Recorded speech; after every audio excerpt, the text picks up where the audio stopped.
Louvado seja o nome do Senhor. Glórias a Deus. Um momento maravilhoso em que nós podemos adorar o nome daquele que vive e reina para todo sempre. Primeira carta do apóstolo João, o capítulo 3, nós estaremos comentando, né? Para os irmãos que não conhecem, né? Não estão familiarizados com o funcionamento da nossa EBD, aqui nós, na classe única, né? Classe de adultos, nós trabalhamos com um esquema de versículo por versículo, né? Então, nós não estamos usando revista, nós estamos estudando o Novo Testamento. Então, todos os livros, né, do Novo Testamento estão sendo estudados. Nós agora estamos nas cartas joaninas e faltando pouco para poder encerrar aí o Novo Testamento. Depois dessa carta de João, vai ficar faltando 2ª, 3ª João e o Evangelho de Lucas, é isso? E nós teremos encerrado então o Novo Testamento. Então, para você que está assistindo esse vídeo, né, da sua casa, pela live, ou você que vai assistir pelo YouTube posteriormente, então nós estamos dando sequência, né? Não é 1 ou 2 vezes, são uns 4 a 5 anos, né? Nós estamos estudando o Novo Testamento versículo por versículo, né? E aqui nós temos revezado, né, entre os professores, pastor Jonas, pastor Rex, presbítero Fabrício, eu, né, e alguns outros irmãos que porventura têm ocasionalmente a oportunidade para também estar ministrando. Por conta, né, dessa pandemia de coronavírus, nós estamos num número bem reduzido, né? Estamos aqui em número de 3 obreiros, mais uma irmã, né, que se encontra aqui presente. Deus abençoe, né, a vida de todos que estão aqui cooperando para que essa EBD aconteça. Eu vou estar fazendo a leitura desse capítulo, depois nós vamos estar comentando versículo por versículo, e como é excepcional, né, estamos transmitindo apenas pela live, os irmãos e irmãs que tiverem alguma dúvida, os irmãos podem escrever a pergunta, né, nos comentários, que o presbítero Fabrício ou o pastor Alex vai estar passando para mim essa pergunta. Deus me dando capacidade para responder, eu estarei respondendo. Se eu não souber, algum dos meus irmãos que estão aqui irão me auxiliar. Amém? Então vamos para a leitura da palavra de Deus. Primeira carta de João, o capítulo 3, a partir do versículo 1. Vede quão grande amor nos tem concedido o Pai, que fôssemos chamados filhos de Deus. Por isso, o mundo não nos conhece, porque ele não conhece a Ele. Amados, agora somos filhos de Deus e ainda não é manifesto o que havemos de ser. Mas sabemos que, quando Ele se manifestar, seremos semelhantes a Ele, porque assim como o veremos. E qualquer que nele tenha essa esperança, purifica-se a si mesmo, como também ele é puro. Qualquer que comete o pecado, também comete iniquidade, porque o pecado é iniquidade. E bem sabeis que ele se manifestou para tirar os nossos pecados, e nele não há pecado. Qualquer que permanece nele não peca. Qualquer que peca não o viu nem o conheceu. Filhinhos, ninguém vos engane. Quem pratica a justiça é justo, assim como ele é justo. Quem comete o pecado é do diabo, porque o diabo peca desde o princípio. Para isso o Filho de Deus se manifestou, para desfazer as obras do diabo. Qualquer que é nascido de Deus não comete pecado, porque a sua semente permanece nele e não pode pecar, porque é nascido de Deus. Nisto são manifestos os filhos de Deus e os filhos do diabo. Qualquer que não pratica a justiça e não ama a seu irmão, não é de Deus. Porque esta é a mensagem que ouviste desde o princípio, que nos amemos uns aos outros. Não como Caim, que era do maligno e matou a seu irmão. E por que causa o matou? Porque as suas obras eram más e as de seu irmão justas. Meus irmãos, não vos maravilheis se o mundo vos aborrece. Não sabemos que passamos da morte, nós sabemos que passamos da morte para a vida, porque amamos os irmãos.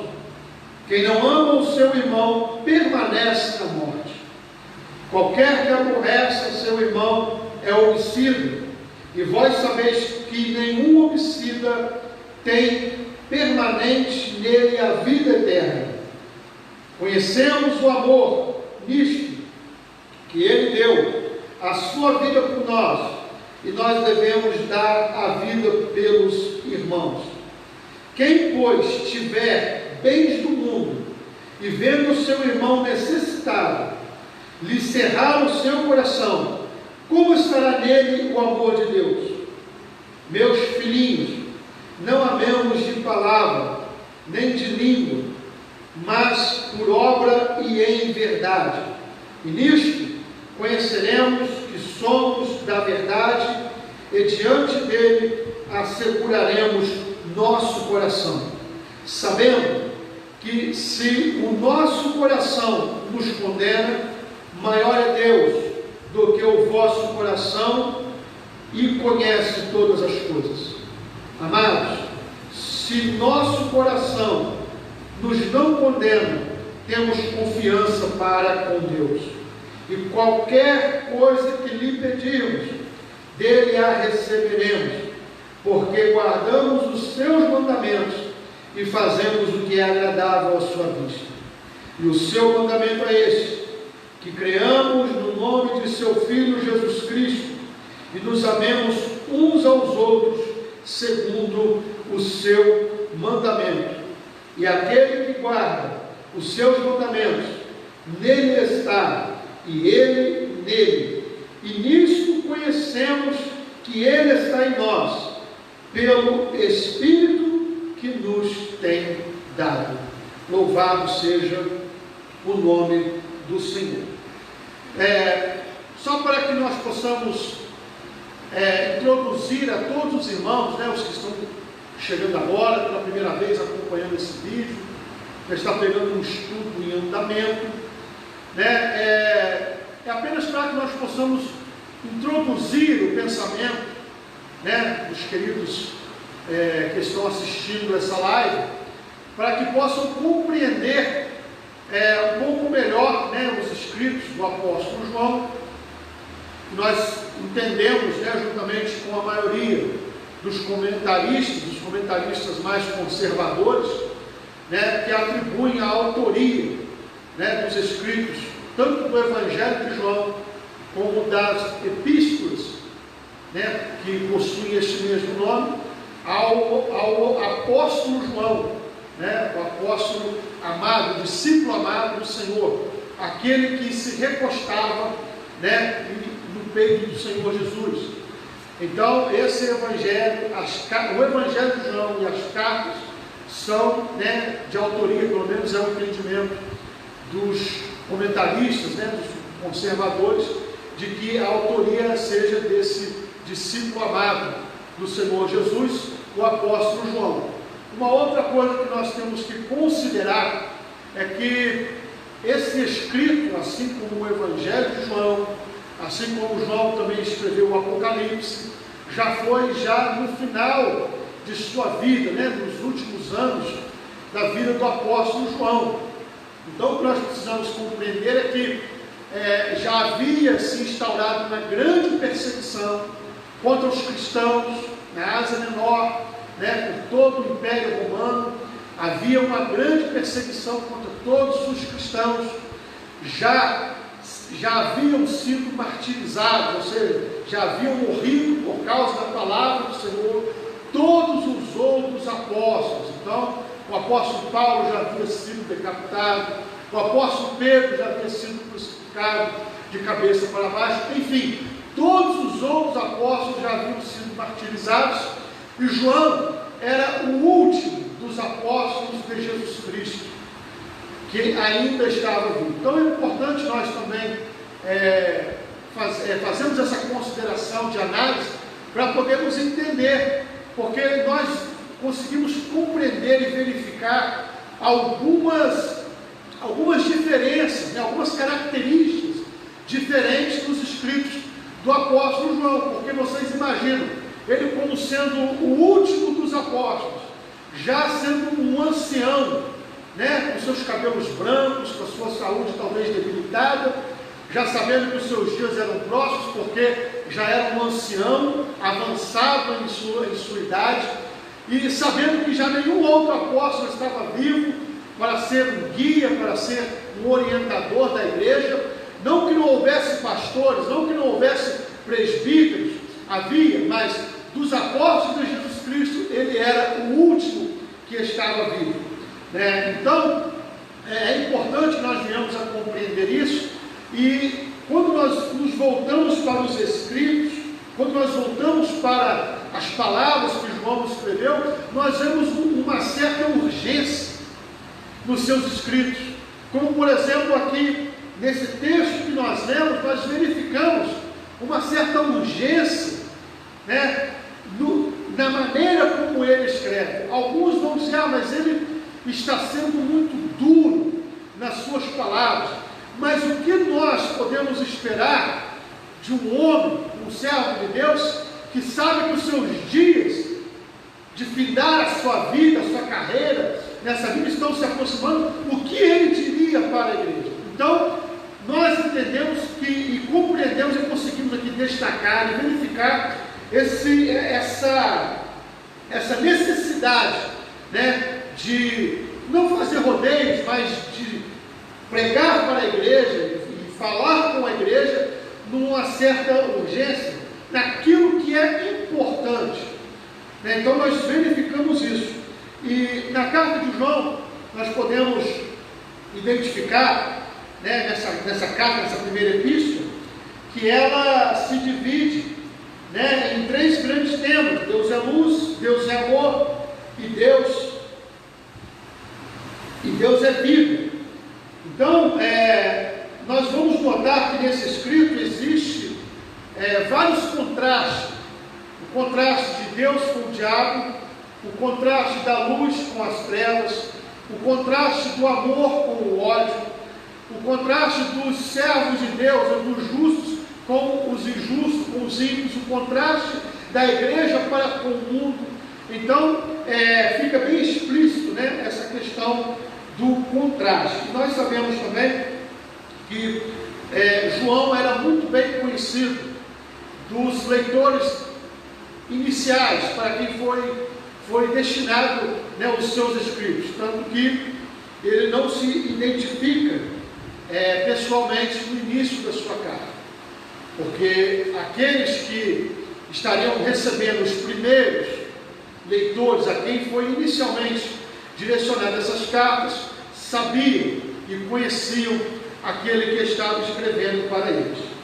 E nós vemos aqui esse sentido verificamos esse sentido de urgência, e de cara nós já compreendemos isso. Aqui no capítulo 3, ele começa dizendo: vede com grande amor nos tem concedido o Pai, que fôssemos chamados filhos de Deus. Por isso o mundo não nos conhece, porque não conhece a Ele.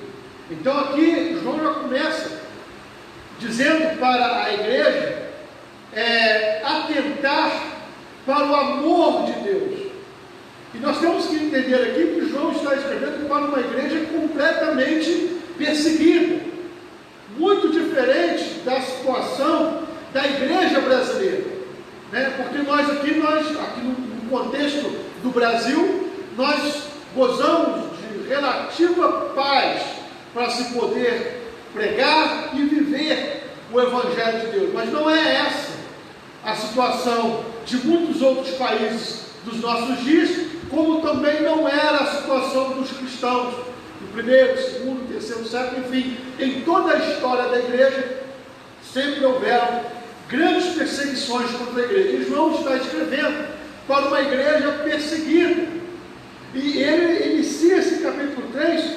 mostrando para a igreja o tamanho do amor de Deus. Em vez de ele dizer alguma coisa com relação à aprovação ou uma palavra de ânimo, mais do que isso, João ele transcende, ele faz a igreja perceber o tamanho do amor de Deus, porque o amor de Deus ele é suficiente para que nós possamos entender e compreender a vontade de Deus para as nossas vidas, e isso é suficiente para que nós possamos vivenciar, superar ou até mesmo morrer pela causa do nome do Senhor. É o amor de Deus. Veja, com grande amor nos tem concedido o Pai, que fôssemos chamados filhos de Deus. E aqui nós vemos que, como que é uma referência direta ao Evangelho de João, porque ali no capítulo 1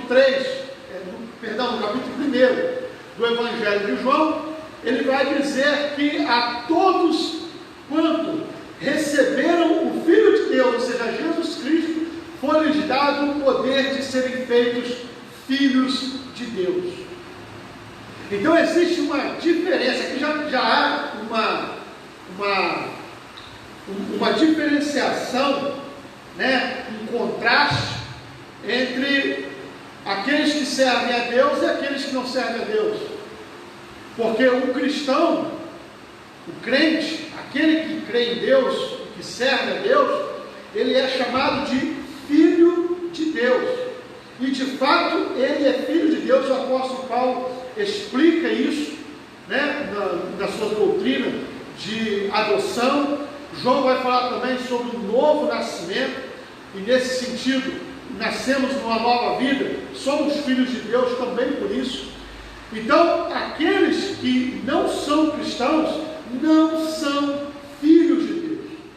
Talvez isso possa gerar algum impacto em você que está em casa, assistindo a esse vídeo, né? Existe um jargão popular por aí, que diz, eu também sou filho de Deus, né? Isso aí é só jargão popular mesmo, porque filhos de Deus, somente aqueles que receberam a Jesus Cristo como seu Senhor e Salvador e vivem em novidade de vida na presença de Deus. Todos os demais são como a natureza, são criaturas de Deus, são apenas parte da criação de Deus, mas filhos de Deus só é concedido àqueles que recebem a Jesus Cristo como seu único e suficiente Salvador. Por isso o mundo não nos conhece. Por isso o mundo não nos conhece, porque não conhece a Ele. O sentido de conhecer aqui é no sentido de identificar a real, o real status dos filhos de Deus, dos servos de Deus que habitam nesse mundo. Tá? Esse sentido que João está dizendo de conhecer. Eles não conhecem, eles não reconhecem e não conseguem compreender a obra de Deus na vida dos cristãos. É nesse sentido que o mundo não nos conhece e nunca vai poder conhecer, nesse sentido, porque não conhece a Deus. Então, para eles é impossível reconhecer e entender e compreender os filhos de Deus que caminham sobre esse mundo, sobre essa terra, porque eles não possuem o Espírito de Deus, porque eles não conhecem ao Pai, eles não conhecem ao Filho e eles não possuem o Espírito de Deus. Daí vocês vão ligando uma coisa com a outra, vocês vão compreender o do porquê durante toda a história o mundo perseguiu e persegue até hoje a igreja de Deus, que está espalhada pelos 4 cantos da terra.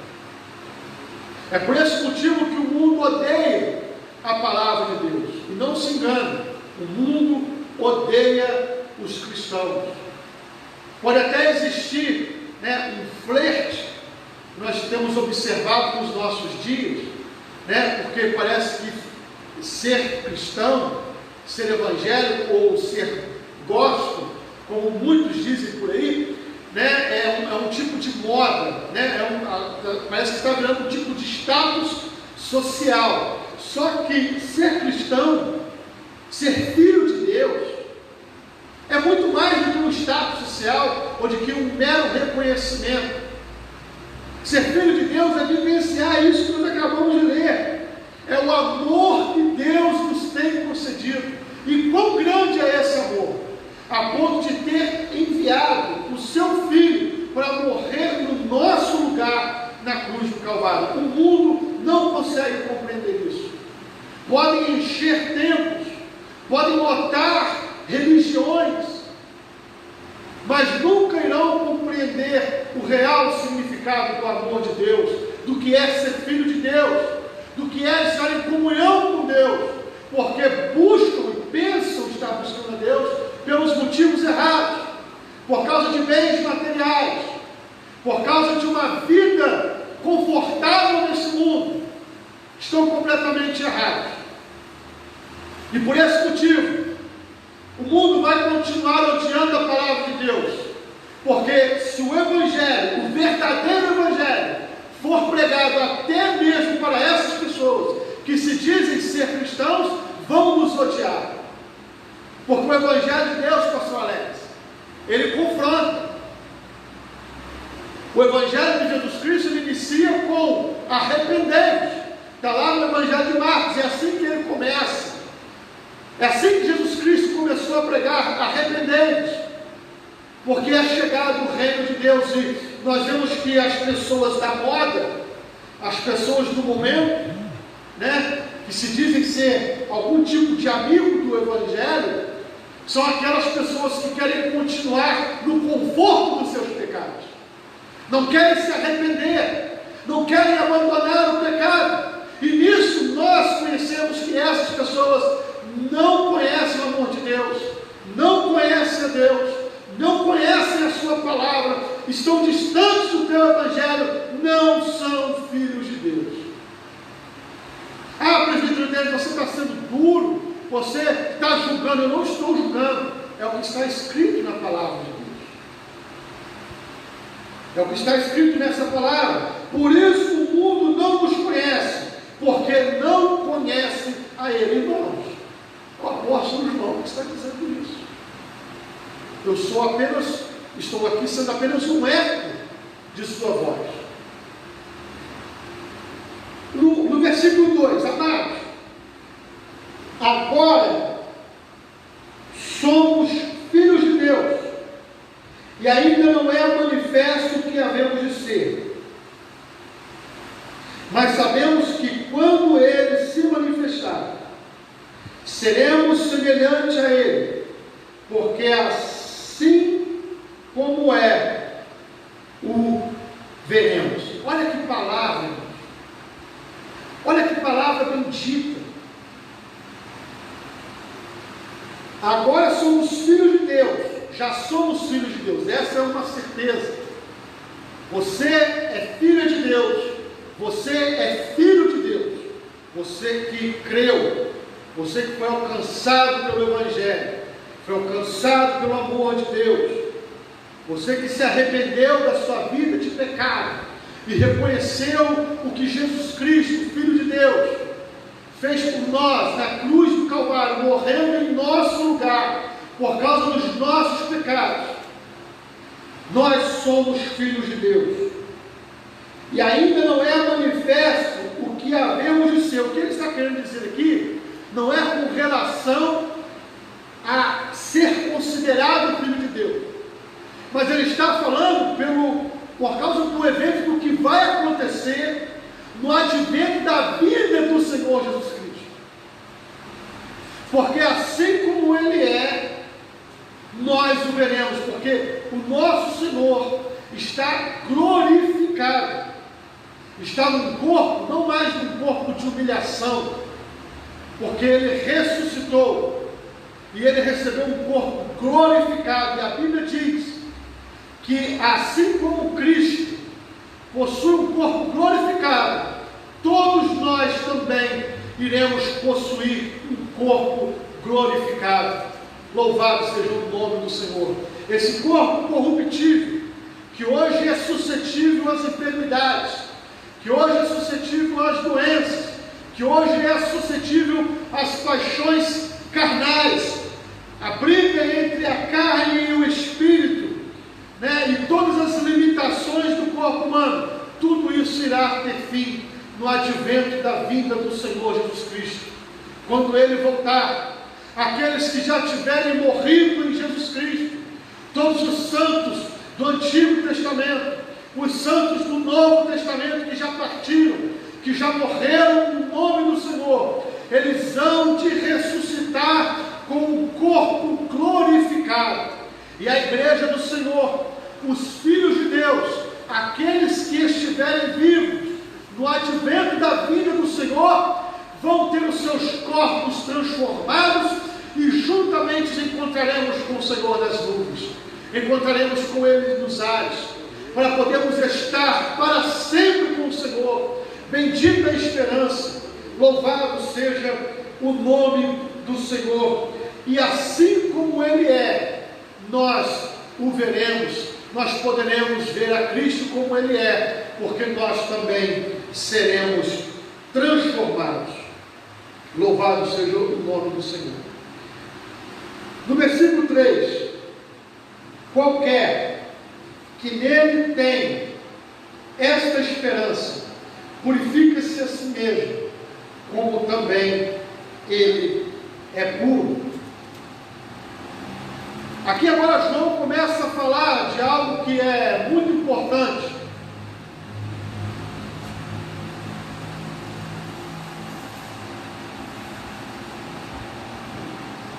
Algo que é muito importante.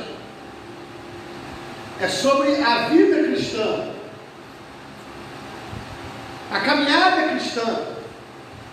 Porque muitas pessoas pensam e entendem que, por causa do que foi feito por nós na cruz do Calvário, e foi feito de uma vez por todas, pode-se então viver uma vida relapse. Há pessoas que entendem até que podem viver uma vida podendo desfrutar dos prazeres do pecado, por causa daquilo que foi feito na cruz do Calvário. Eles pensam, se Cristo morreu no meu lugar, então o preço já foi pago, e eu tenho que viver, eu posso agora viver a vida de qualquer maneira. Existem muitas pessoas que pensam dessa forma. E se uma pessoa, ou você que está vendo esse vídeo, pensa dessa maneira, é bom tomar cuidado, porque todo aquele que recebe o Espírito de Deus, todo aquele que compreende o que Deus fez por ele na cruz do Calvário, todo aquele que compreende o tamanho do amor de Deus e aquilo que foi feito por Deus para o resgate da sua vida, para pagar o preço pelos seus pecados, não vão viver uma vida relapse, não vão viver uma vida pecando dia após dia, mas vão viver uma vida procurando honrar o nome do Senhor nosso Deus. Vão procurar viver a vida de uma forma que o nome do Senhor seja glorificado, porque aquele que compreende o que foi feito, o que Deus fez por ele na cruz do Calvário, não vai viver pecando, não vai viver no pecado. E nós temos visto por aí muitas pessoas que dizem ser filhos de Deus, mas na verdade negam tudo isso com as suas práticas. Tem negado por causa do pecado. E aqui ele diz que qualquer que nele tem essa esperança, ou seja, a esperança de um dia poder contemplar a Cristo face a face, num advento extraordinário da vida do Senhor Jesus Cristo, quando a igreja será reunida com Ele, para sempre, para todo sempre. Qualquer que tenha essa esperança, purifique-se a si mesmo, como também Ele é puro.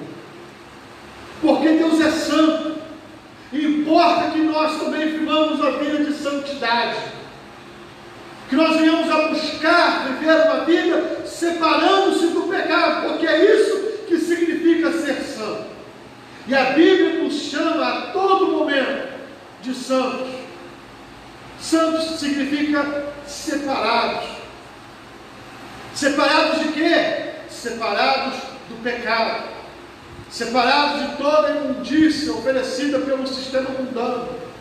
Separados de todas as benesses oferecidas por Satanás e pelo seu sistema demoníaco.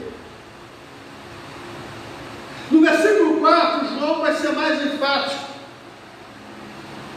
porque havia necessidade de ser enfático, como ainda hoje há a necessidade de ser enfático com relação à vida cristã, com relação à santidade, com relação a como proceder diante do pecado.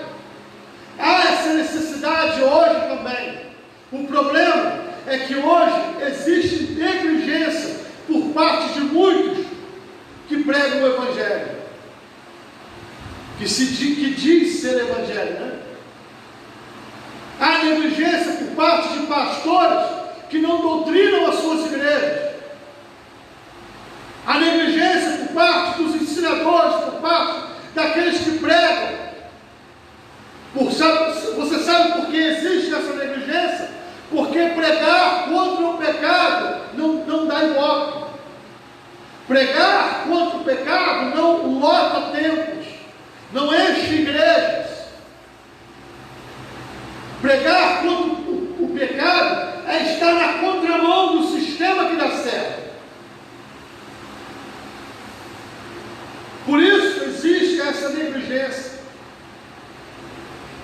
E nós temos conhecido e damos graças a Deus porque existem homens e mulheres de Deus que têm compromisso com Deus, que têm pregado a verdade, mesmo que para isso tenham que pagar um preço, um alto preço, por pregar a verdade. Mas a todos esses nós continuamos orando e glorificando o nome do Senhor. João entendia e não tinha compromisso com qualquer sistema religioso, não tinha compromisso com nenhum sistema mundano, e não estava preocupado em encher igrejas, não estava preocupado em ganhar adeptos, não estava preocupado em ganhar curtidas no Facebook ou no YouTube. Ele estava preocupado de manter a igreja sadia, estava preocupado de manter a igreja caminhando sã, caminhando no amor de Deus, como filhos de Deus, e conhecendo e reconhecendo o que é ser filho de Deus, o que é ter comunhão com Deus, o que é ter o Espírito de Deus, o que é viver uma vida santa, uma vida de purificação. No capítulo 4, está expresso essa preocupação do apóstolo. Qualquer que cometer o pecado, também comete iniquidade, porque o pecado é iniquidade.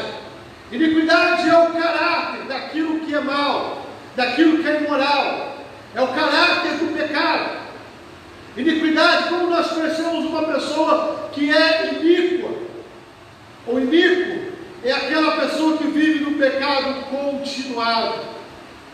João não está se referindo a um tropeço que pode acontecer na vida de qualquer pessoa, na vida de qualquer cristão. Qualquer um está sujeito a eventualmente cometer um pecado, cometer um deslize, mas não é um pecado voluntário, não está se referindo a um pecado premeditado.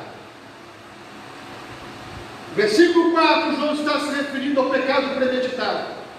No versículo 4, João está se referindo ao pecado de estimação, ao pecado continuado, a uma vida de pecado. Qualquer que comete pecado também comete iniquidade, porque o pecado é a iniquidade. E bem sabeis, versículo 5, bem sabeis, que Ele se manifestou para tirar os nossos pecados, e nele não há pecado. João agora relembra aos seus leitores que o motivo de Jesus Cristo ter vindo ao mundo, ou seja, o motivo da encarnação do Verbo, o motivo de Deus ter se feito um homem, ter nascido e ter padecido, ele relembra aos seus leitores que o motivo é por causa do pecado.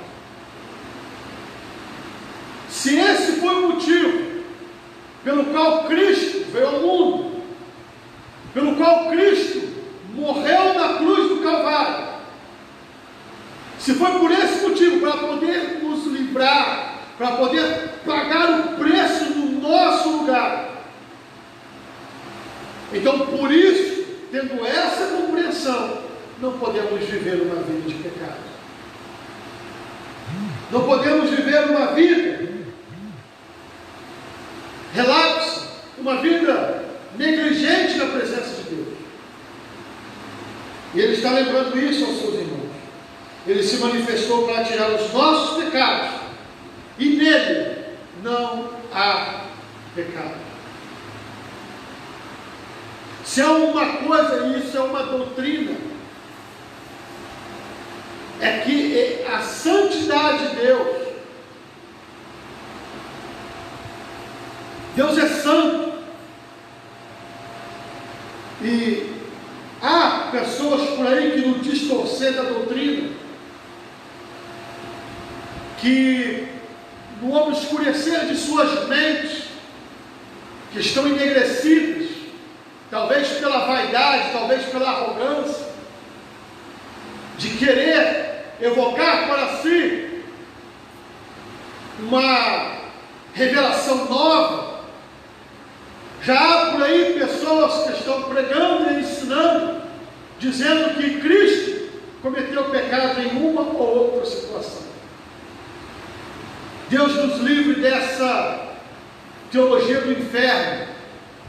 Deus nos livre desses hereges e dessas hereges que têm tentado macular a santidade, a pureza de nosso Senhor e Salvador. Porque Ele não nasceu do pecado, Ele nasceu de Deus, santo, puro, sem pecado. E quando nós estudamos a doutrina do pecado, juntamente com a doutrina de Jesus Cristo, nós temos a compreensão de que só alguém que não tivesse pecado é que poderia morrer pelos nossos pecados. É por isso, se ele tivesse pecado, ele não poderia pagar o preço no meu e no seu lugar. O sacrifício de Cristo na cruz do Calvário seria inútil, não seria válido, por causa da doutrina da justificação. Ele era justo, ele era santo, ele era sem pecado, e foi condenado no meu e no seu lugar. Eu e você deveríamos receber a condenação justa pelos nossos pecados, e deveríamos receber a condenação eterna. Porém, por causa do amor de Deus com que Ele nos amou, e foi o primeiro versículo que nós lemos, por causa desse grande amor, Deus enviou o seu Filho ao mundo para morrer no meu e no seu lugar. E nós que éramos culpados e pecadores, recebemos a justiça de Deus. A justiça do Filho de Deus, ela recai sobre nós. ela é atribuída a nós quando nós cremos em Deus, e pela fé nós somos agora justificados diante de Deus, porque a justiça do seu Filho recai sobre nós pela fé. Assim como os nossos pecados recaíram sobre Ele, o justo, o santo, recaíram sobre Ele na cruz do Calvário, a sua justiça recai sobre nós, no momento em que nós cremos em Jesus Cristo como nosso Senhor e Salvador. Louvado seja o nome do Senhor. E nele não há pecado. No versículo 6, qualquer que permanece nele não peca. Qualquer que peca não o viu, nem o conheceu.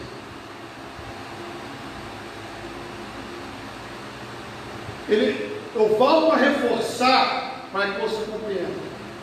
João não está se referindo a um tropeço ocasional que acontece, pode acontecer e acontece na caminhada de todos os cristãos.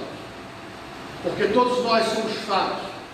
Todos nós podemos cometer deslizes, podemos cometer algum tipo de pecado, mas não pecado voluntário. João está se referindo aqui ao pecado premeditado, ao pecado voluntário, aquele que a pessoa, em sã consciência, ele para, ele premedita, ele sabe que é errado, ele sabe que está pecado, e assim mesmo ele comete. Qualquer que permanece nele, ou seja, que permanece em Deus, através de Jesus Cristo, não peca, ou seja, não vai conseguir cometer o pecado de forma premeditada. Qualquer que peca não viu nem o conheceu. Olha que palavra dura. Dura para aqueles que estão andando no caminho errado. Porque para aqueles que são filhos, para aqueles que têm o amor de Deus na sua vida, essa palavra é bálsamo. Essa palavra ela vem como o cajado de um pastor que está nos colocando no caminho certo, que está nos afastando da beirada de um precipício. Mas para aqueles que não são filhos de Deus, que são convencidos, não convertidos, mas convencidos pela religiosidade, por sistemas religiosos, ou por homens emotivos, por homens que estão, que pregam aí o que as pessoas gostam de ouvir. Bem, para essas pessoas essa palavra é muito dura. É um sermão insuportável comparado com aqueles que, quando Jesus Cristo pregava, diziam: é insuportável ouvir essa palavra. Quem pode ouvir esse discurso? Quem pode suportar essa palavra? E iam embora. Esses que iam embora eram as multidões, aqueles que estavam seguindo a Jesus Cristo por causa de milagres, que estavam seguindo a Jesus Cristo por causa do movimento, mas não por causa da palavra. E ao serem impactados pela palavra, a maioria abandonava, a maioria iam embora, e poucos eram os que ficaram. E João está falando sem se importar se não vão aceitar, se vão recusar, se vão achar que passou do ponto, que é dura essa palavra. Não, ele não está se importando com isso, porque ele está se importando com os filhos de Deus, com aqueles que são filhos, porque ele está dizendo que se alguém vive na prática do pecado, Deus não está nele, e essa pessoa nunca o conheceu. É uma palavra dura, mas é a palavra de Deus. É por isso que o Evangelho ele atrai ele é fácil por um lado, mas pelo outro é muito difícil. Pois Jesus Cristo vai dizer que esse caminho é semelhante a uma porta estreita, é um caminho estreito. Poucos podem passar. Poucos não se conseguem encontrar. Por esse motivo, o Evangelho é muito bonito. Vinde a mim, todos que estáis cansados e sobrecarregados, eu vos aliviarei. Olha que palavra linda. Olha que palavra que consola e conforta qualquer um. No primeiro momento, eles são chamados para todos. Porém, o Evangelho exige mudança de vida. Porque o Evangelho confronta o pecado. Uma vida de pecado. Uma cultura de pecado. Qualquer que permanece nele não peca. Qualquer que peca não ouviu, nem o conheceu. Então a pessoa pode até dizer que é cristão, pode frequentar igrejas, pode até ser um famoso, dizendo que é cristão, mas se vive no pecado, não abandonou esse pecado, não compreendeu o que foi feito por ele na cruz do Calvário, Deus não está nessa pessoa, e essa pessoa está se enganando a si mesma, está sendo enganado e está enganando-se a si mesmo, porque nunca o conheceu, nunca conheceu a Deus. Versículo 7, filhinhos, ninguém vos engana, quem pratica a justiça é justo, assim como ele é justo. Então, aqui agora ele está fazendo uma comparação. E existe aqui uma diferença entre os filhos de Deus e os que não são filhos de Deus. Entre o que é cristão e o que não é cristão. Agora ele vai falar sobre a justiça. Que ninguém seja enganado. Quem pratica a justiça é justo, como ele é justo. Não tem como uma pessoa dizer que é cristão, que é filho de Deus, e viver uma vida injusta, ser injusto com as pessoas, ser contra a justiça e ser a favor da injustiça. É impossível. Então ele vai dizer aqui que ninguém seja enganado. E aqui é uma coisa que transcende a teoria e vai de encontro a nós na prática de vida. Porque ele está falando de prática de vida. Ele está falando de pecado continuado. Ele está falando do caráter, do pecado, do caráter moral, do pecado. Ele está falando de uma vida de justiça ou de injustiça. Ou seja, a vida prática de um cristão ou não cristão é que define.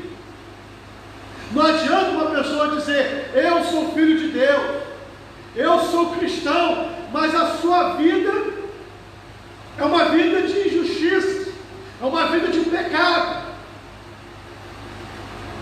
Que ninguém seja enganado. Quem é justo, pratica a justiça, porque Deus é justo.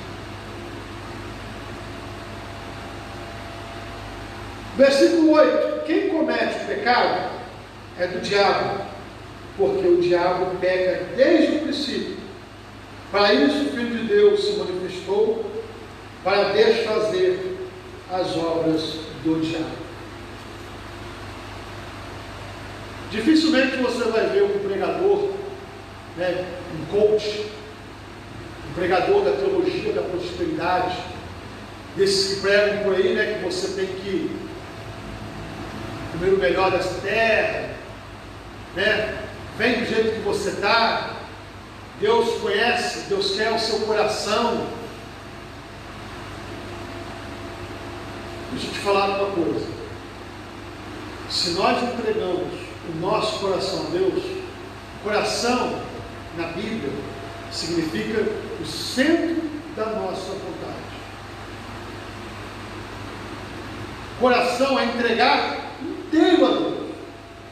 Não adianta você dizer que você ama a Deus e vive uma vida de pecado. Isso é um antinônimo, é um paradoxo, é incoerente, não faz sentido. Porque se Deus é justo e enviou o seu Filho para poder tirar o pecado de todo aquele que crê, para morrer no nosso lugar, por causa do pecado, para que nós possamos ter um Espírito Santo. Ei, Espírito Santo. Não é para que vivamos uma vida no pecado. E aqui João parece, está se remetendo ao Evangelho de João, no capítulo 8, versículo 44. Quando Jesus vai virar para os fariseus e vai dizer para eles: vocês têm por pai ao diabo e quereis satisfazer o desejo do vosso pai, porque ele é mentiroso e homicida.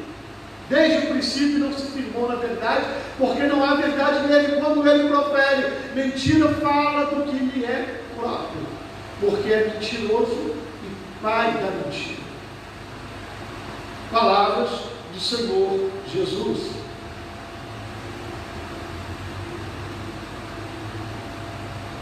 Quem comete o pecado é do diabo, porque o diabo peca desde o princípio. Então parece uma palavra dura, mas nós vamos ver que no contexto de João 8, 44, Jesus está dizendo aquela palavra tão dura: vós tendes por pai o diabo, para os fariseus, que eram os líderes religiosos daqueles dias. E o que eu quero dizer com isso? Não vamos nos enganar. Frequentar uma igreja, ser adepto de uma religião, não é suficiente para poder bater no peito e dizer: eu sou salvo, eu sou filho de Deus, eu sou justo, eu sou santo. Não. Como também ninguém é salvo pelas obras. Eu tenho consciência disso. Todos os cristãos devem ter essa consciência. Ninguém vai ser salvo por mérito próprio, porque lá em Efésios capítulo 2, no versículo 8, vai dizer que pela graça sois salvos, por meio da fé. E isso não vem de vós, é um dom de Deus. Não vem das obras, para que ninguém se glorie. O que eu estou querendo dizer aqui, e o que João está demonstrando aqui, é que as obras são a forma como nós evidenciamos se somos ou não filhos de Deus. É como nós conseguimos reconhecer se somos justos ou não, se temos andado no caminho correto ou não. Louvado seja o nome do Senhor. Ninguém vai ser salvo pelas obras, por boas obras. Você e eu, nós não seremos salvos porque damos esmolas, porque ajudamos os necessitados. Ninguém vai ser salvo porque jejua, porque ora muito, porque lê muito, porque prega, porque pastoreia. Ninguém vai ser salvo por causa disso. Essas coisas são consequências de ser salvo. São as consequências de se ter o amor de Deus na vida. São o fruto do Espírito. Nós já vamos estar falando sobre isso mais pra frente. Para isso o Filho de Deus se manifestou, para desfazer as obras do diabo. Então, quem peca é do diabo, é o que está escrito aqui, de forma clara e objetiva, e o Filho de Deus se manifestou por isso, para desfazer as obras do diabo. Por isso Jesus Cristo morreu na cruz do Calvário, no meu e no seu lugar. Versículo 9: qualquer que é nascido de Deus não comete pecado, porque a sua semente permanece nele, e não pode pecar, porque é nascido de Deus. Então, novamente eu venho ressaltar para os irmãos que ele está se referindo ao pecado premeditado, a uma vida de pecado continuado. E quem é nascido de Deus, ou seja, quem é convertido de verdade, quem tem o amor de Deus na sua vida, quem recebeu o Espírito Santo, essa pessoa não vai viver uma vida de pecado, porque a semente de Deus está nele. Louvado seja o nome do Senhor. E permanece nele, e não pode pecar, porque é nascido de Deus. Então todo cristão, todo filho de Deus, filha de Deus, ele não vai pecar, porque Deus está nele, e ele vai procurar viver uma vida de forma a glorificar o nome do Senhor. E é isso que o cristão deve procurar pela sua vida, é procurar viver uma vida em santidade, procurar viver uma vida afastando-se da aparência do mal, afastando-se da roda dos escarnecedores, afastando-se da aparência do pecado, da aparência do mal, procurando orar, está sempre vivendo uma vida de oração e buscando a Deus viver uma vida santa. Como que isso é na prática? Irmãos, se você dobrar o seu joelho e orar com sinceridade e pedir a Deus: Senhor, me ajuda a viver uma vida santa, me ajuda a viver uma vida em que o meu proceder venha a honrar o teu santo nome. Senhor, me ajude a afastar os meus pecados, me mostra quais são os meus erros, quais são as minhas falhas, irmãos. Se tu fizer essa oração com o coração aberto, prostrado diante de Deus, eu tenho certeza que o Espírito Santo vai começar a te mostrar.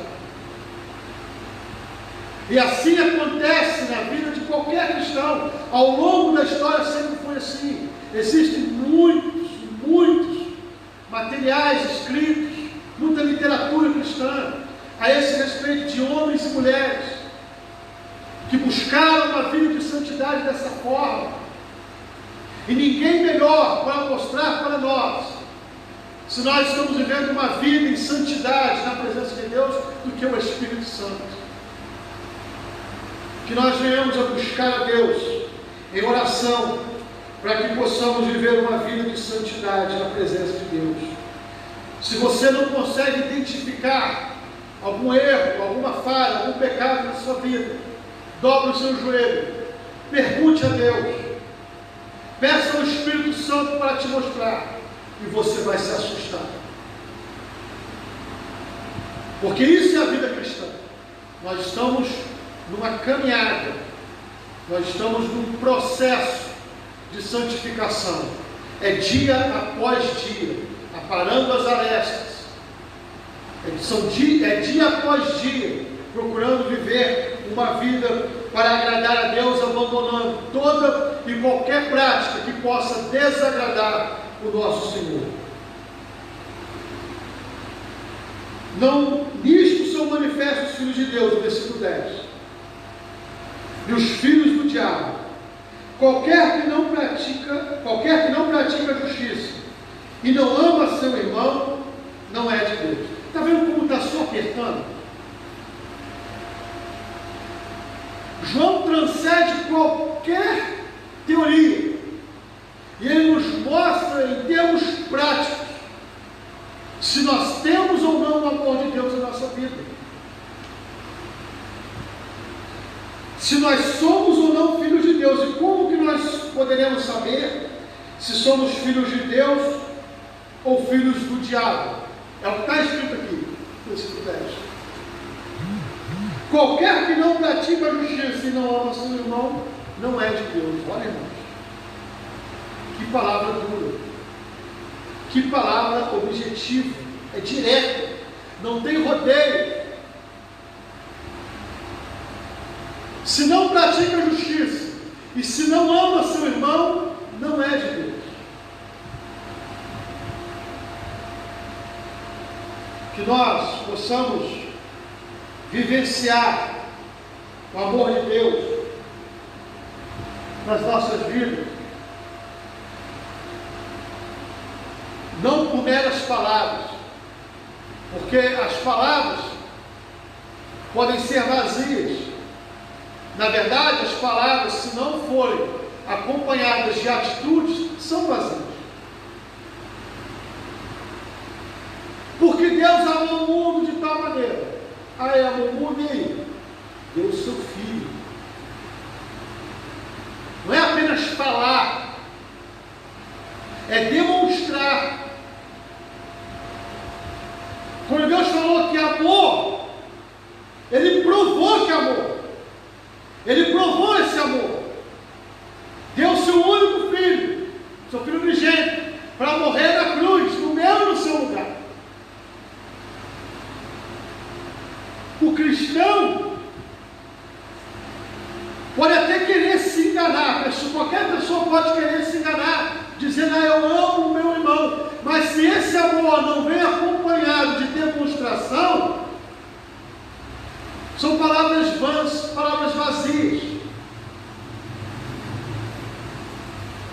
Se não pratica a justiça,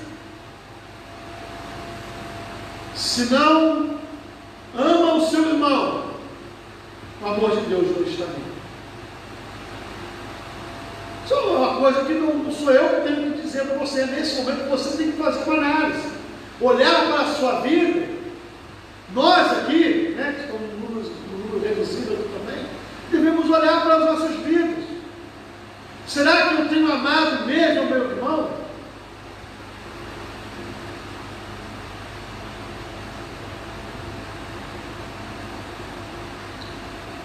Dá para fazer essa palavra ser insuportável.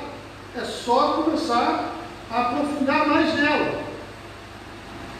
Vai chegar num ponto que não há meio termo. Ou é, ou não é. E é por isso que eu falei no começo aqui, que João já no final da sua vida, já sendo idoso, ele não quis falar com a igreja fazendo rodeios, mas ele foi direto. E aqui ele está sendo direto. Ou é de Deus ou é do diabo. Ou é filho de Deus ou não é. Ou tem o amor de Deus na vida ou não tem. Não tem meio termo. Versículo 11. Porque essa é a mensagem que ouviste desde o princípio, que nos amemos uns aos outros. Jesus Cristo falou isso várias vezes. E aqui está apenas remetendo ao Evangelho de João, as palavras do nosso Senhor, que sempre disse que nós deveríamos amar uns aos outros. No versículo 12, preste atenção aqui, devemos amar uns aos outros. No versículo 12, não como Caim, que era do maligno e matou a seu irmão. E por que causa o matou?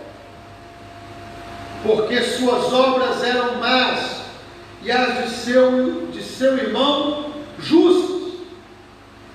Meus irmãos, versículo 13, não vos maravilheis se o mundo vos aborrece.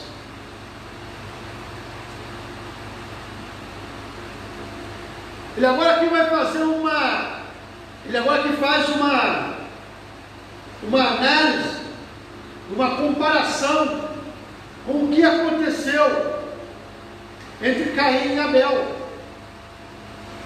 Eram dois irmãos de sangue.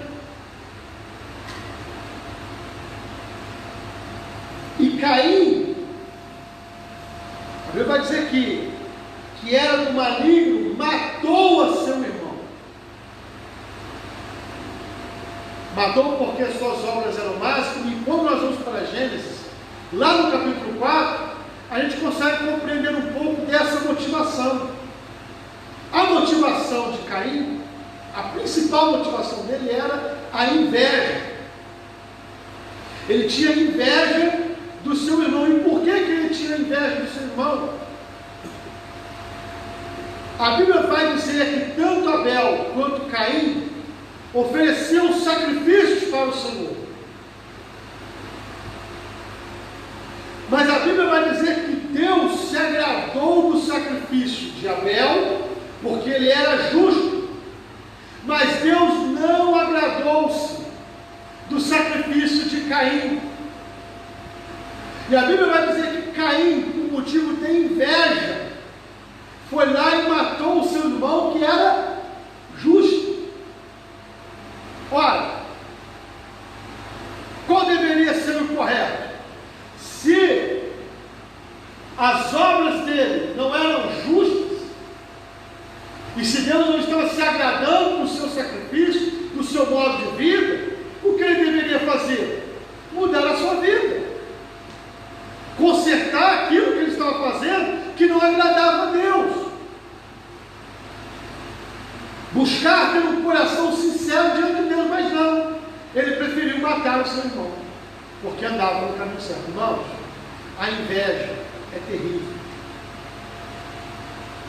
e qualquer pessoa que não ama a seu irmão, e ele vai dizer isso aqui mais para frente, é assassino e homicida. Irmãos, essa palavra é muito dura para aqueles que não estão andando no caminho. Para quem é filho de Deus, para quem tem o amor de Deus manifesto na sua vida, essa palavra, ela é um bálsamo. Mas para quem está vivendo uma vida enganada, achando que está no caminho, essa palavra é duríssima. E a minha oração é que todos nós possamos ser impactados por essa palavra, e que se algo na nossa vida está errado, eu não vim aqui para poder jogar ninguém dentro de um buraco e enterrar, não. É para que você possa ser sacudido por essa palavra, e que você possa vir a refletir e tomar uma postura na sua vida, porque tem algo errado. Como pode dizer que o amor de Deus está em você e você não ama o seu irmão? Não ama, guarda rancor, guarda ódio, guarda raiva. Muitos não comentam, mas já outros que fazem questão de verbalizar, de falar, de causar intrigas, de fazer fofocas, tudo para poder, de alguma forma, tentar prejudicar o seu irmão. Ei, isso não é fruto do amor de Deus. Isso é coisa do diabo. É a Bíblia que está dizendo.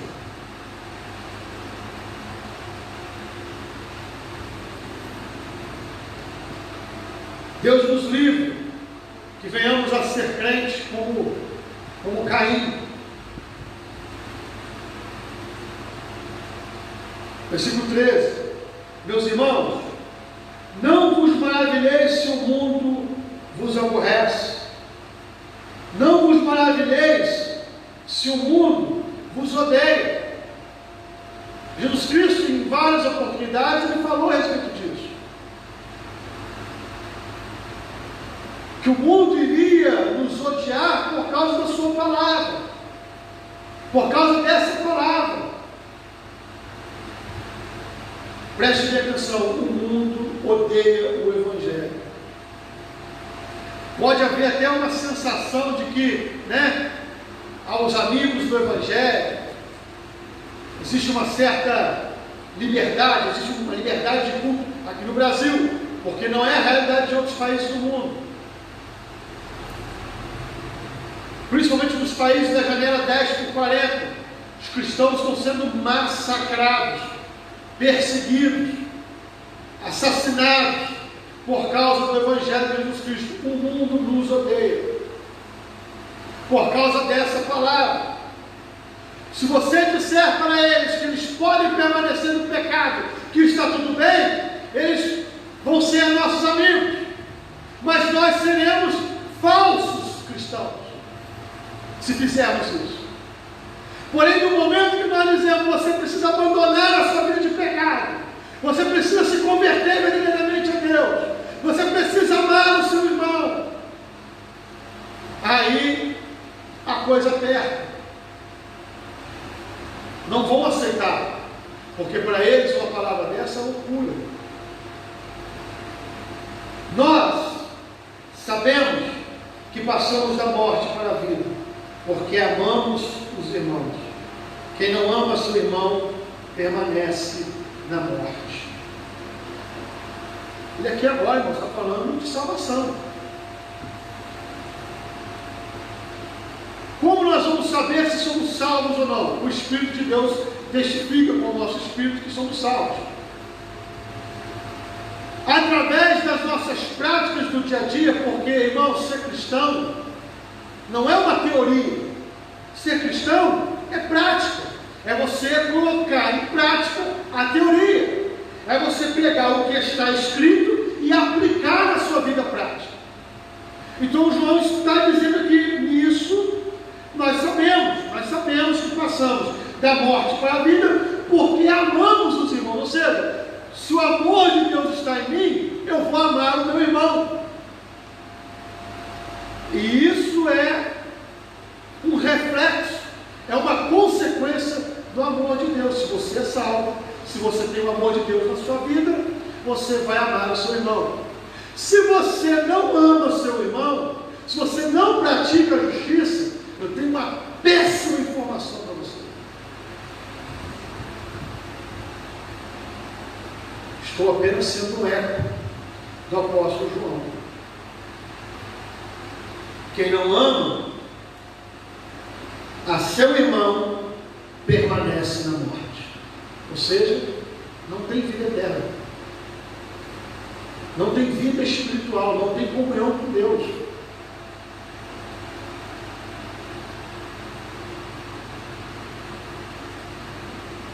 Versículo 15.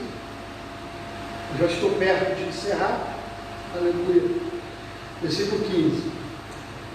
Qualquer que aborrece seu irmão é homicida, e vós sabeis que nenhum homicida tem permanente vida. Não tem permanente nele a vida eterna. Então, qualquer que aborrece a seu irmão é homicida, e vós sabeis que nenhum homicida tem permanente nele a vida eterna. Louvado seja o nome do Senhor.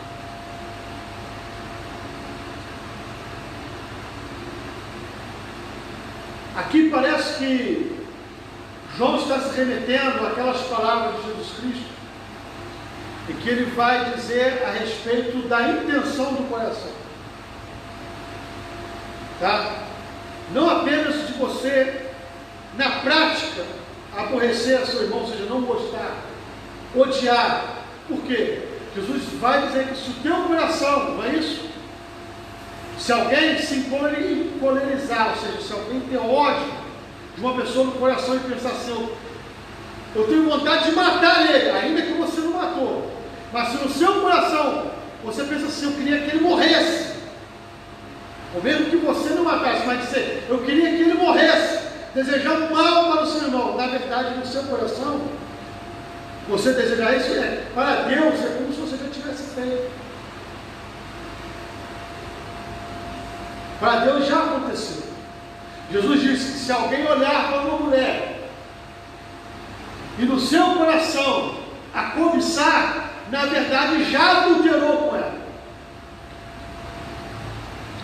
Qual a impressão que nós temos aqui, segundo alguns comentaristas também, é de que João está se referindo a esse tipo de textos, a esse conceito do nosso Senhor Jesus Cristo, a esse ensinamento. Qualquer que aborrece seu irmão é homicida, e vós sabeis que nenhum homicida tem permanente vida, tem permanente nele a vida eterna. Conhecemos, versículo 16, o amor nisto, que ele deu a sua vida por nós, e nós devemos dar a vida pelos nossos irmãos. devemos dar a vida pelos irmãos. Então é uma outra coisa muito dura. Será que nós temos mesmo o amor de Deus na nossa vida, a ponto de nós darmos a nossa vida pelos nossos irmãos? O que ele está querendo dizer aqui, irmãos, que o dar a vida para uma outra pessoa é o ápice do amor. Correto? É o ápice. Não existe nada mais alto do que isso, em se tratando desse contexto, de você amar alguém. Não existe nenhuma atitude que possa demonstrar de forma maior o tamanho de um amor por uma pessoa do que alguém dar a vida por ele. Olha, foi isso que Deus fez por nós, não é isso? Deus nos amou, nos amou. Qual é o ápice desse amor? Da revelação desse amor? Jesus Cristo morrendo por nós na cruz do Calvário. Então é isso, esse é o ensinamento que Cristo deixa para a sua igreja, que nós amemos uns aos outros a ponto de nós venhamos a dar a nossa própria vida pela vida do nosso irmão, se for necessário. Quem, pois, versículo 17, quem, pois, tiver bens do mundo e vendo o seu irmão necessitado, lhe cerrar o seu coração, como estará nele a caridade de Deus? Mais uma vez aqui, João vem para, ele transcende a teoria e vem para a prática. Como pode pessoas que, tendo bens materiais, vendo o seu irmão passando necessidade, pode fechar o coração e não ajudar? Então, uma das provas do amor de Deus na nossa vida, de que nós amamos uns aos outros, é quando nós vemos o nosso irmão passando aperto, passando necessidade, temos condições de ajudar e nós ajudamos. Se ocorre o contrário, e acontece em muitos lugares, em muitos meios, pessoas que têm condições, veem o próximo passando necessidade, a ponto de ver até um irmão passando necessidade, cerra o coração fechado, coração duro. Eu não mandei ter filho, agora se vira. Já cansei de ouvir isso, né, meu Deus? A gente que às vezes, né, se encarrega de arrecadar alimentos para poder fazer doações, pedimos, né, doações. Quantas vezes nós escutamos isso? Eu não mandei fazer filho, eu não mandei casar. Eu? Não vou ajudar não. Pessoas que veem o seu próximo, vem um irmão passando necessidade, não faz nada para ajudar. E ele fala aqui de pessoas que têm condições. Irmãos, na maioria das vezes, tá? Quem ajuda é quem não tem condições. Nós aqui estamos num pequeno grupo, tem aqui irmão Josi, Samuel aqui, né, pastor Alex. Muitas vezes nós nos envolvemos, né, em arrecadar fundos, doações para ajudar algumas pessoas, e a gente se depara com isso. Muitas vezes, pessoas que não têm condições, não são abastadas, não têm nenhum tipo de riqueza, são pessoas que também estão passando aperto. Às vezes ele tem lá 2 quilos de arroz, ele pega um e dá. E pessoas que têm condições, às vezes, de fazer uma compra de mês e doar, e isso não lhe fazer falta, não faz. Deus é justo, e Deus está no céu olhando tudo isso. E está vendo essas coisas. E o que eu posso dizer é que eu dou graças a Deus por todos os irmãos, por todas as irmãs que têm o coração aberto para ajudar a obra de Deus, para ajudar os mais necessitados. Que quando um irmão ou uma irmã, ou mesmo alguém de fora, algum conhecido que precisa e está passando por aperto e por dificuldade, que se une para poder ajudar. Que Deus continue abençoando a vida de cada irmão e de cada irmã, que não cerra o seu coração para atender a necessidade do próximo.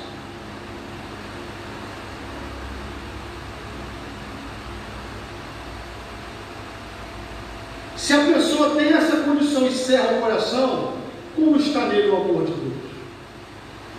Então, existem formas de nós identificarmos.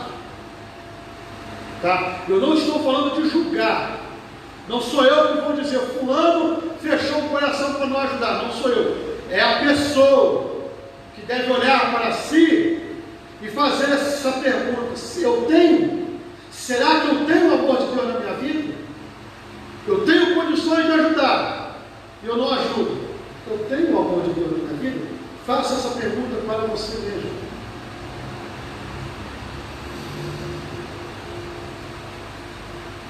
O discurso é duro. Essas palavras são palavras diretas, sem rodeios, porque é isso que nós precisamos ouvir,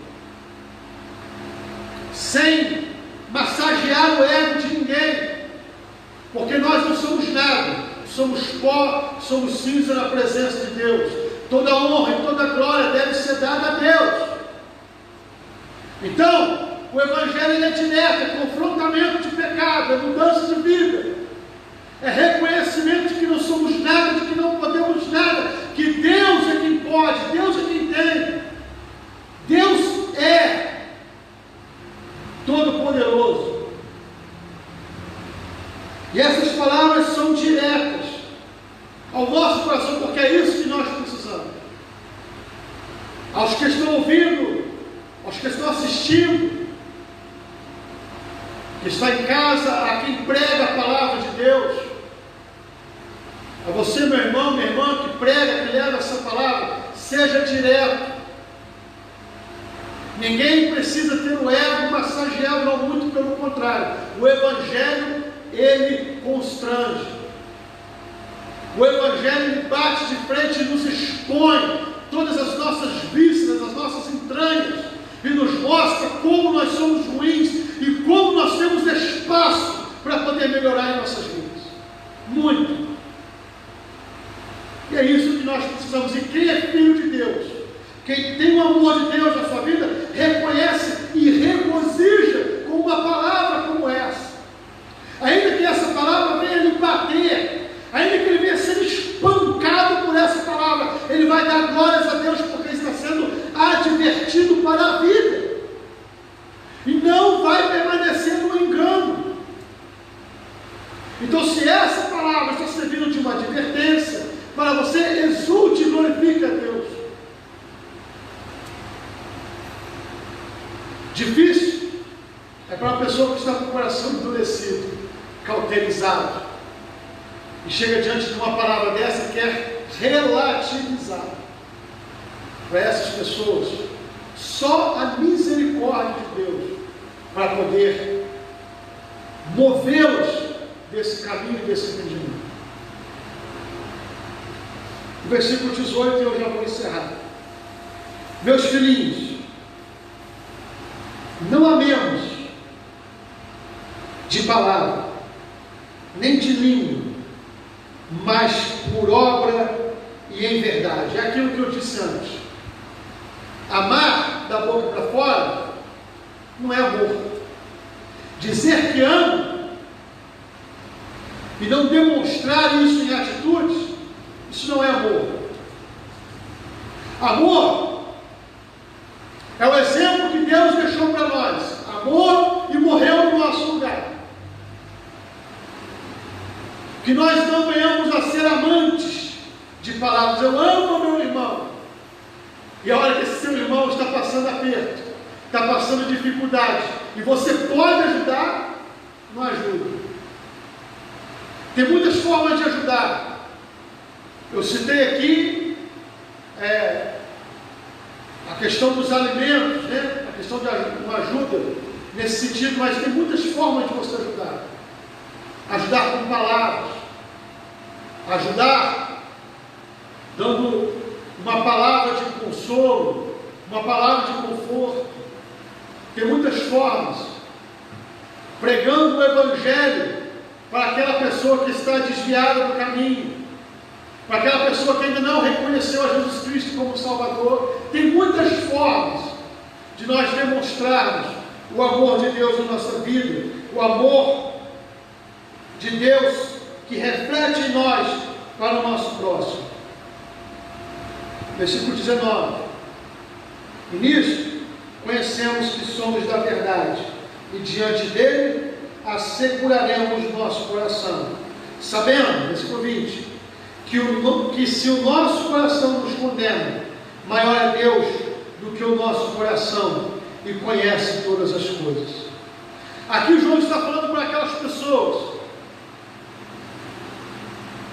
que, ainda que amam o seu próximo, amam o seu irmão, que demonstram em atitudes, mas tem um peso no coração dizendo para eles: você está fazendo pouco.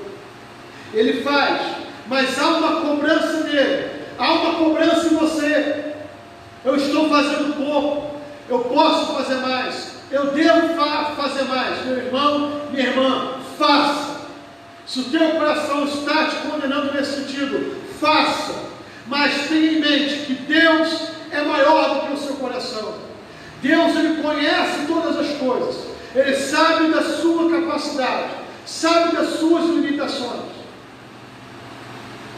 Ainda que você se sinta cobrado, e João parece que está com essas pessoas em mente, você está sendo cobrado, mas maior é Deus do que o seu coração, que você quer fazer mais, muitas vezes não tem condições de fazer mais.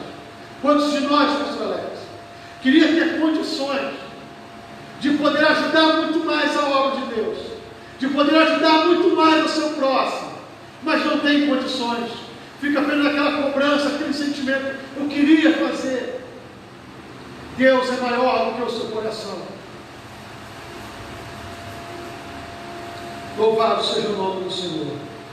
Versículo 21, amados, se o nosso coração nos não condena, tenhamos confiança para com Deus, e qualquer coisa que lhe pedimos, dele a receberemos, porque guardamos os seus mandamentos e fazemos o que é agradável à sua vista. E pedir aqui e receber está relacionado ao contexto, tá? Está falando de ter o amor de Deus na vida, de amar ao próximo, de ajudar o próximo, de viver uma vida justa, de viver uma vida em santidade, de não viver uma vida pecando diante de Deus. São essas coisas que nós vamos dobrar o nosso joelho e vamos pedir, e com certeza seremos atendidos por Deus. Deus irá nos responder, irá nos dar condições de viver uma vida em santidade, de viver uma vida rejeitando o pecado, de viver uma vida demonstrando o amor de Deus em nós, amando o nosso próximo. Louvado seja o nome do Senhor. E o seu mandamento é este, versículo 23, que creamos no nome do seu Filho Jesus Cristo e nos amemos uns aos outros, segundo o seu mandamento. E aquele que guarda os seus mandamentos, versículo 24, e aquele que guarda os seus mandamentos, nele está, e ele nele. E nisso conhecemos que ele está em nós, pelo Espírito que nos tem dado. Louvado seja o nome do Senhor. Se nós guardamos o nosso mandamento, eu já vou encerrar, vou passar para o pastor Alex, e ele vai estar louvando o Senhor. E antes de encerrar, versículo 24, aquele que guarda os seus mandamentos, nele está, e ele nele. Ou seja, se nós guardamos os mandamentos de Deus, significa que nós estamos em Deus e que Deus está em nós. Jesus Cristo disse assim: aquele que me ama guardará a minha palavra, será amado de meu Pai, viremos eu e o Pai e faremos nele morada. Se nós guardamos a palavra de Deus, significa que nós estamos em Deus e que Deus está em nós. E qual é a maior prova que nós podemos entender de que Deus está em nós e de que nós verdadeiramente temos guardado a sua palavra? Sabe qual é a maior prova? O Espírito Santo de Deus, que Ele tem concedido a cada um de nós. Nisso, sabemos que o Espírito Santo está em nós. Sabemos que temos guardado a sua palavra, porque o Espírito de Deus está conosco. Essa é a maior prova de que Deus está em nós e de que nós estamos em Deus. A maior prova de que nós temos o amor de Deus em nossas vidas. A maior prova de que nós temos andado no caminho da justiça, de que somos seus filhos, somos seus servos, somos cristãos, somos seguidores de Cristo. A maior prova que nós podemos reconhecer isso é que se o Espírito de Deus está em nós, o Espírito de Deus está conosco, o Espírito de Deus está na sua igreja. Louvado seja o nome do Senhor. Esta é a maior prova de que nós temos guardado a sua palavra e os seus mandamentos. Que Deus possa continuar te abençoando. Que Deus abençoe a sua casa. Que Deus abençoe a sua família. Que essa palavra venha penetrar no seu coração.